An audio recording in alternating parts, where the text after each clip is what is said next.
They say you should never ask a woman her age, but I'm thinking Mother Earth is needing more than just Avon to help her with her signs of aging. It's a crucial question pertaining to the origins controversy. What is the age of the Earth, and how could we know? We dive into that question in this special edition of Genesis Week.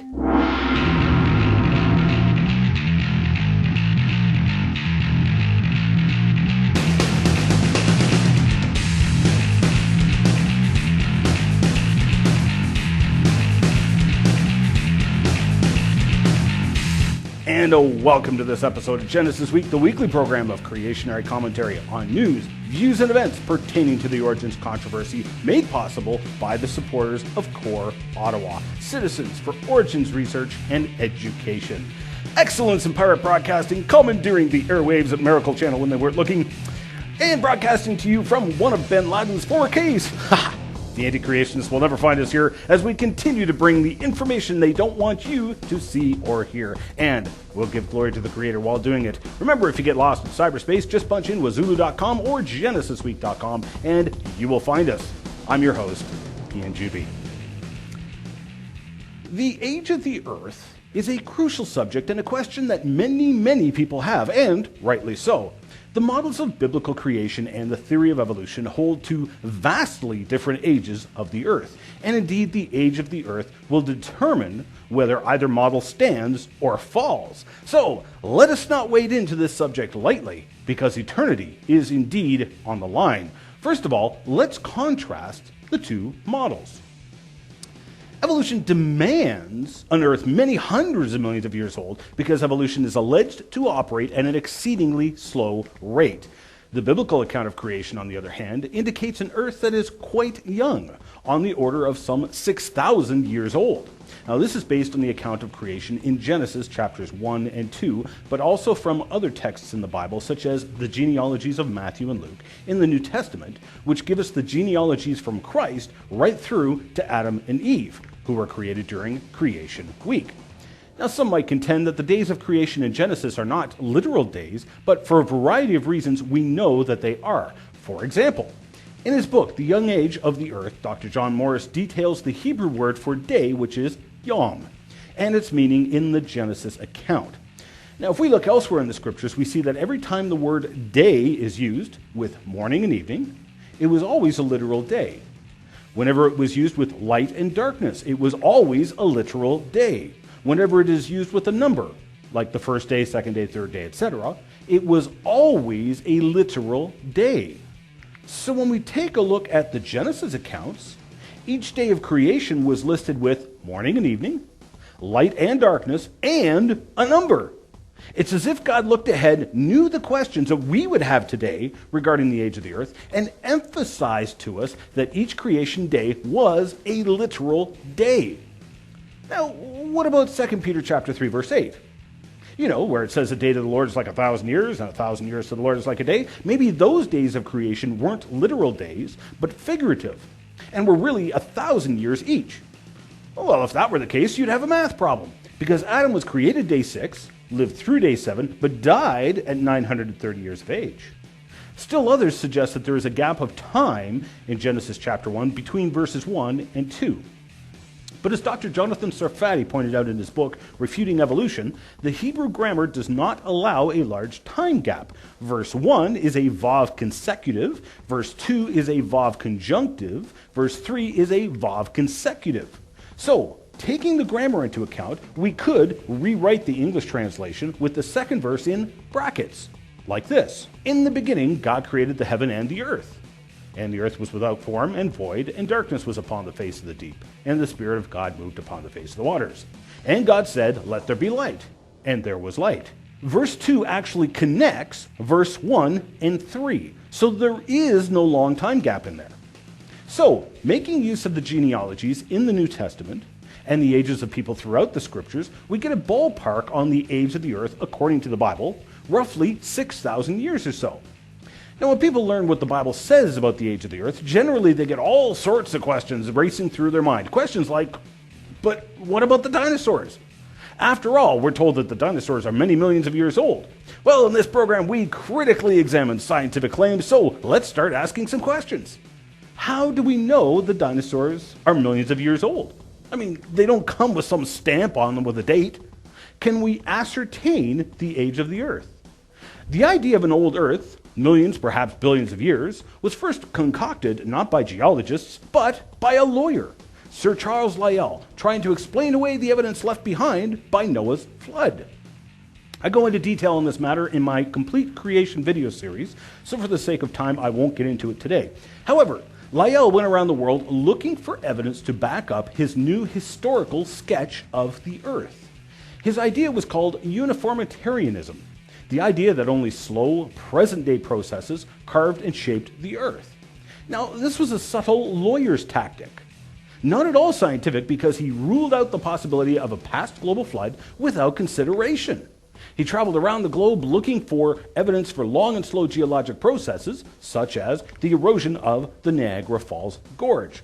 Now, he saw the gorge, pulled an estimate out of a hat, and suggested that the gorge was eroding at a mere 1 foot per year. He claimed that the gorge is 30,000 feet long, therefore the gorge must be 30,000 years old, right? Not so fast. Turns out he just made up that erosion rate. The actual erosion rate was considerably higher, 5 to 7 feet per year. The point I wish to make here, though, is Lyell's uniformitarian ideas have permeated the scientific community, and many evolutionary thinkers believe such rates actually do show the Earth is old. As you can see, however, varying rates gives a varying age of the Earth. So we must take all of this with a grain of salt. With that in mind, is there any way that we can at least get an idea of the age of the Earth? Oh yes. For example, the human population. In October of 2011, the human population hit an estimated 7 billion people. Now, that sounds like a lot of people, but if you took 7 billion people, gave them each 1 meter square to stand in, the entire population of planet Earth would fit in a square measuring a mere 84 kilometers in breadth and width. Now, according to the biblical account, the human population suffered a massive bottleneck about 4,500 years ago at the time of Noah's flood, when all but 8 people were wiped off the face of the Earth. Now, if that is true, then the population growth has been an average of 0.46%, a figure that is conservative when compared to the 2009 CIA World Factbook estimate of 1.092%. However, according to the evolutionary dogma, the human population has been around at least 200,000 years.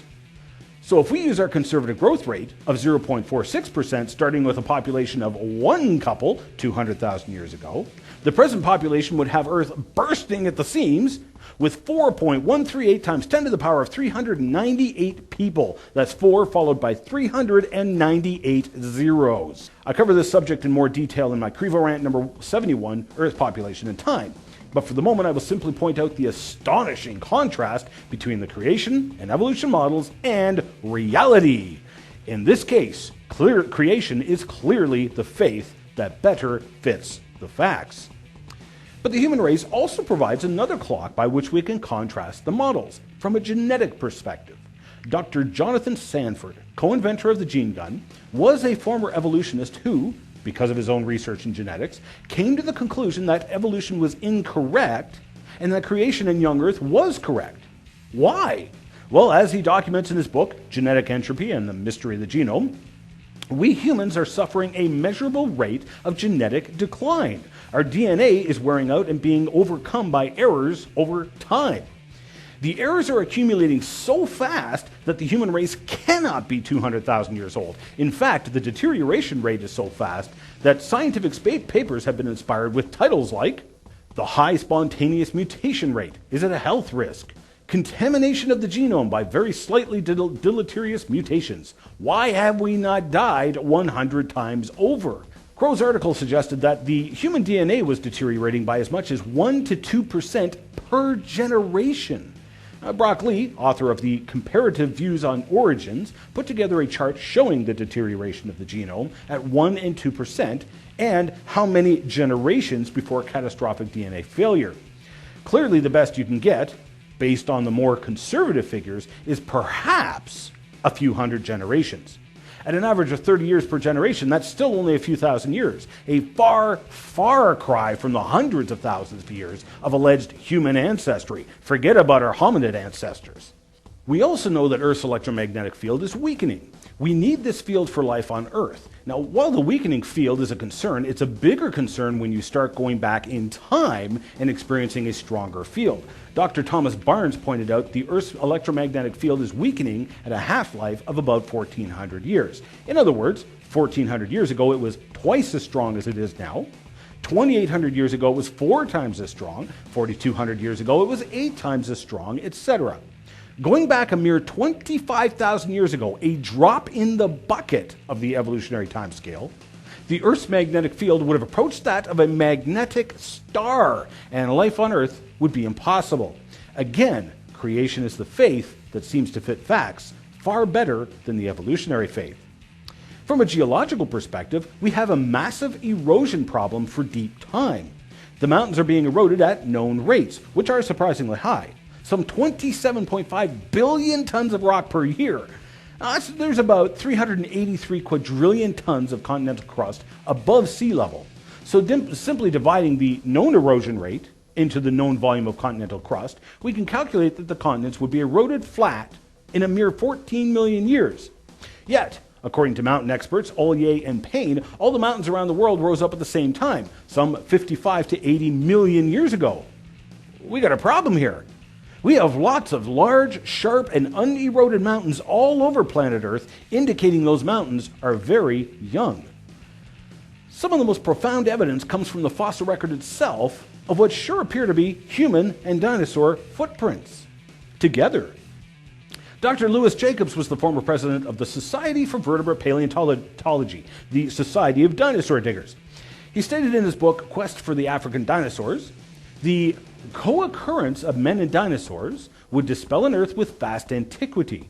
The entire history of creation, including the Day of Rest, could be accommodated in the 7 biblical days of the Genesis myth. Evolution would be vanquished. In other words, if men and dinosaurs lived together, it would mean 3 things. The Earth was young, on the order of 6,000 years old. The biblical account of creation would be correct. Evolution would be incorrect. Now, he said it, not me. I'm just agreeing with him. Well, in my museum, I have numerous fossil human footprints found among, sometimes inside, fossil dinosaur tracks, and in one case, a dinosaur track that stepped upon a human track. I also show numerous human artifacts and fossils found in rock layers dated by the evolutionists as older than the dinosaurs. I go into detail on the fossil human footprints in other episodes of Genesis Week, but for the moment, the implications are clear. This means the Earth is 6,000 years old, creation is the faith that fits the facts, and evolution is the faith that the facts have failed. So what about all those dating methods for rocks? I answered this question in my Crevo rant number 100. Hey everyone, I got a written request in from Isaac in Indiana who wrote in, "Hey Ian, can you please do a rant on dating methods?" Sure, Isaac, I'm glad to help you out there. As you know, I'm personally still a Christian guy looking for a young Christian lady.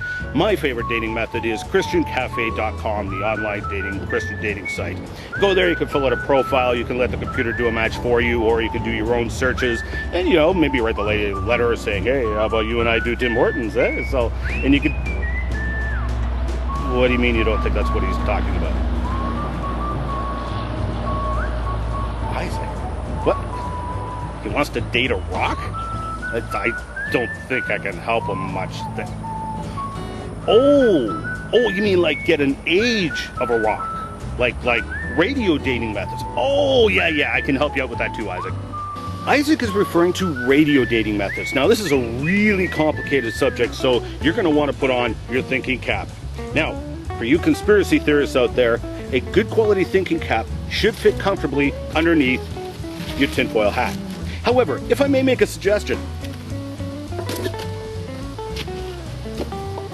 not only does it guard against EMF, EMP, and unwanted government mind-reading technologies, it also doubles as a hard hat. Radio dating methods are based on radioactive decay. For example, uranium is a radioactive element. It's so heavy it's actually a little out of balance. So every once in a while it throws a particle off. This is called radiation. Now, uranium-238, for example, then turns into thorium-234. Thorium is the daughter element. But thorium is also heavy and unstable, so eventually it throws off a particle and turns into protactinium. Protactinium is also unstable, throws a particle off, and turns into another form of uranium, which then turns into another form of thorium, etc., etc. Eventually, all of this breaks down into lead, which is a stable element and doesn't turn into anything else. We can measure in a lab how long it takes for each of these breakdowns to occur. So, theoretically, we can take a look at a rock, examine the ratio of parent to daughter radioactive elements, and get a rough time scale and even be able to guess as to how old that rock is. But these radio dating methods invariably give ages of millions to billions of years. The Bible says the Earth is only 6,000 years old. So do these radio dating methods contradict the biblical account of creation and the age of the Earth? In short, no. Take, for example, the Uinkaret lava flows which flowed into Grand Canyon. These rocks were dated using a battery of radio dating tests. 6 different potassium argon tests were run, getting ages of between 10,000 years old to 117 million years old. 5 rubidium strontium tests said the rocks were actually 1.27 billion years old to 1.39 billion years old. The lead dating method said the rocks were in fact 2.6 billion years old. Rubidium strontium isochron method said that no, the rocks were actually 1.34 billion years old. Rubidium strontium isochron is supposed to be the holy grail of radio dating methods, not only to ascertain the age of a rock, but actually able to give us an indication of how accurate the age is, or if the rock has been contaminated. So which age is the correct age? We have a spread of ages different by a factor of 260,000. Well, rubidium strontium isochron is supposed to be the most accurate of the methods, so let's go with that age. Oh, did I mention that there's Indian artifacts in the lava flows, therefore we know the lava is actually 800 to 1,000 years old? Oops. This is certainly not an isolated case. A typical old Earth geologist will reply with contamination. Well, obviously we have the wrong answer, therefore the sample must have been contaminated. Wait a minute, that's shooting yourself in the foot.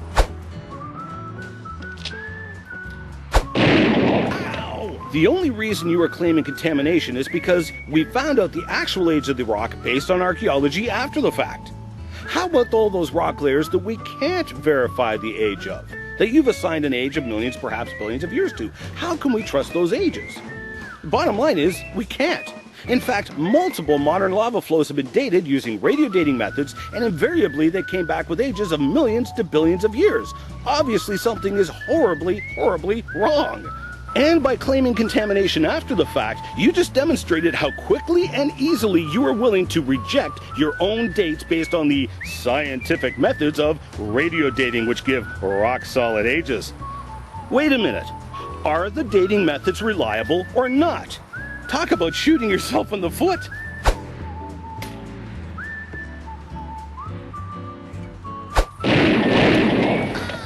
In fact, geologists really do pick and choose whatever dates they want.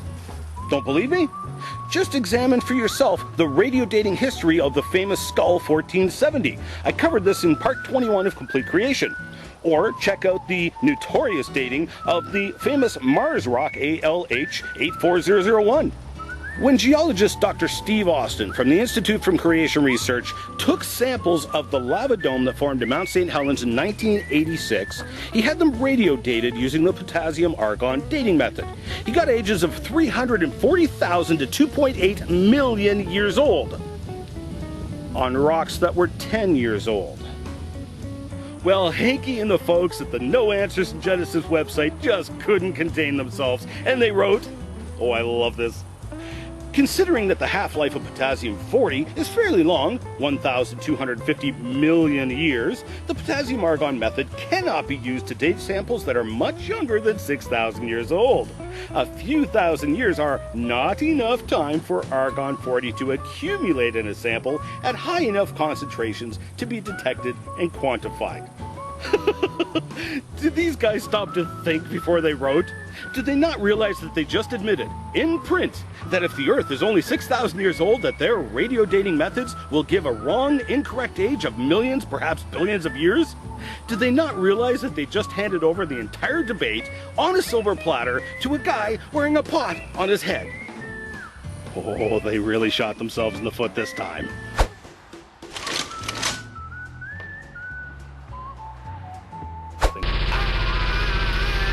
Plus, their claim gets more and more preposterous when you examine it.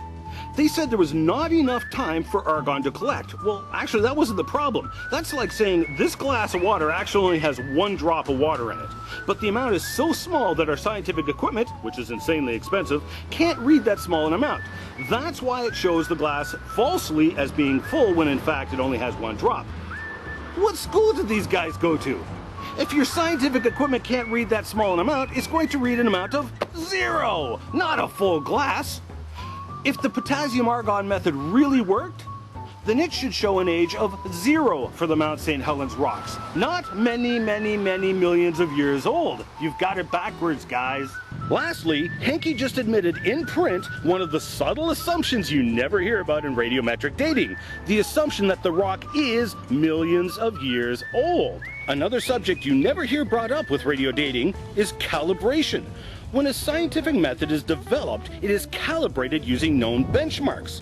Well, when radio dating was invented, it was calibrated using the ages assigned to the rocks by evolutionary theory.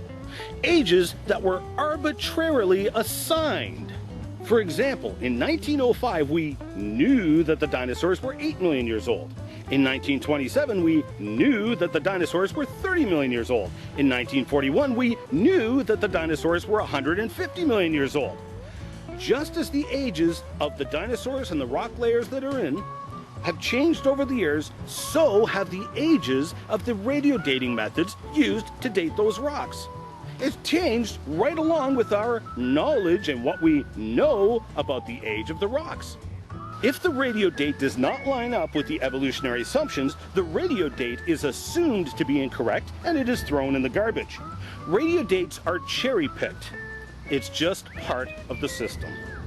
In fact, in what has to be the ultimate irony, we can calibrate the radio dating methods. The Uinkaret lava flows, the Mount St. Helens lavas, the Hawaiian lava flows, all of these lava flows can be used to calibrate radio dating methods. Yet, instead of accepting the obvious conclusion that a radio date of 1.3 billion years old really means the rock is only 1,000 years old, the radio dates are rejected out of hand with lame excuses. Why? Because we need millions and millions and millions of years for evolutionary theory to work. In fact, in my debate with Dr. David Kowarner from Northern Arizona State University, I had challenged him and offered to drive all the way down to Arizona so that he and I could take a sample of the Uinkaret lava flows and put it through any radio dating test he wanted in order to calibrate and test the system. He declined. Could it be because he already knows that any radio dating method he uses is already going to produce an age which is incorrect by millions or billions of years? Look, you can call radio dating methods anything you want, as long as you don't use words, like reliable, trustworthy, scientific, or correct. I'm going to leave carbon-14 for rant number 101, because that is a fun subject all on its own that pertains to what we talked about today. Instead of looking to the age of the rocks, perhaps we should be looking to the Rock of Ages, the Lord Jesus Christ, who created these rocks and created you and me. He said that if we didn't cry out in praise, the rocks themselves would cry out in praise.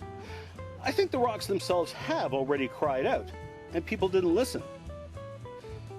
Why don't you cry out to the Creator of all things today?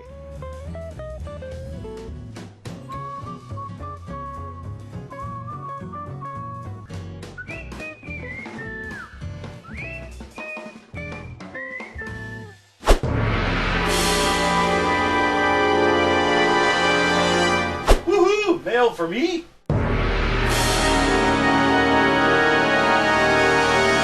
Lowell from Michigan wrote in probably the most common question I get during Q&A, and it pertains to the age of the Earth. Is carbon dating accurate? Thanks for writing in, Lowell. The correct answer is yes and no. There are assumptions that vary carbon-14 dates, and thus they can only be trusted so much. However, in the end, carbon-14 will probably wind up being the creationist's friend. Here's why. Carbon-14 works on once-living material. Nitrogen-14 in the upper atmosphere goes through a series of interactions with ultraviolet light from the sun, which turns it into carbon-14, a radioactive form of carbon. This mixes with oxygen to become carbon dioxide, which the plants eat. Animals eat the plants. We eat the plants and the animals. So everything that's living takes in this radioactive form of carbon. until you die. Now, obviously, when you die, you stop taking in carbon. But because this form of carbon is radioactive, it breaks down radioactively over time. After 100,000 years, all of the carbon-14 will have broken down into nitrogen. There will be 0 carbon-14. So, obviously, you cannot get a date any higher than 100,000 years using the carbon-14 dating method. In fact, after 50,000 years, it's considered generally to be pretty unreliable. The bottom line is, anything older than 100,000 years old will have 0 carbon-14 in it. Now comes the dilemma. Let's start with the dinosaurs, alleged to be 100 million years old. Creationary researchers have discovered that there is loads of carbon-14 in dinosaur bones and in wood fragments found in the rock containing the dinosaurs. Now, these samples almost always come back with carbon-14 ages of between 5,000 and 50,000 years old. So, which age is correct? 5,000 years old, 50,000 years old, or 100 million years old? In fact, if we take a sample of any biomatter from anywhere in the geologic column, it almost always comes back with lots of carbon-14, usually giving a C14 age of between 5,000 and 50,000 years old. Samples with carbon-14 have been taken from coal seams, supposedly 300 million years old, natural gas wells, alleged to be 300 million years old, crude oil wells, supposedly 300 million years old, carbon dioxide wells, supposed to be 500 million years old, mammoth bones, wood fragments scattered throughout the geologic column, and even diamonds, which are supposed to be 1 to 3 billion years old. They all contain lots of carbon-14. The implications are obvious. We find young carbon-14 samples throughout the geologic column, which are supposed to be many hundreds of millions of years old. This shows that the hundreds of millions of years is actually science fiction. The Earth and the geologic column are young, on the order of thousands of years. Well, that's it for this week's show. Thank you so much for watching. Remember, if you're watching on YouTube, you can share this program with your friends on TwitFace+ using the convenient share button down below. You can send in comments and questions through a variety of channels. You can email us at comments@genesisweek.com, or you can also send us a tweet at GenesisWeek, or head to genesisweek.com, which is our YouTube channel, and leave a comment under the appropriate show. I'm your host, Ian Juby, reminding you of the words of our Creator, the Lord Jesus Christ, who said, "I am the way, the truth, and the life. No man comes to the Father but through me." See you next week as we pursue the truth. We need your support to help keep this program on the air. You can help by making a tax-deductible donation to Core Ottawa, Canada North Post Office Box 72075, Ottawa, Ontario, K2K2P4. You can also sign up for Ian's newsletter detailing current research and news items at ianjuby.org.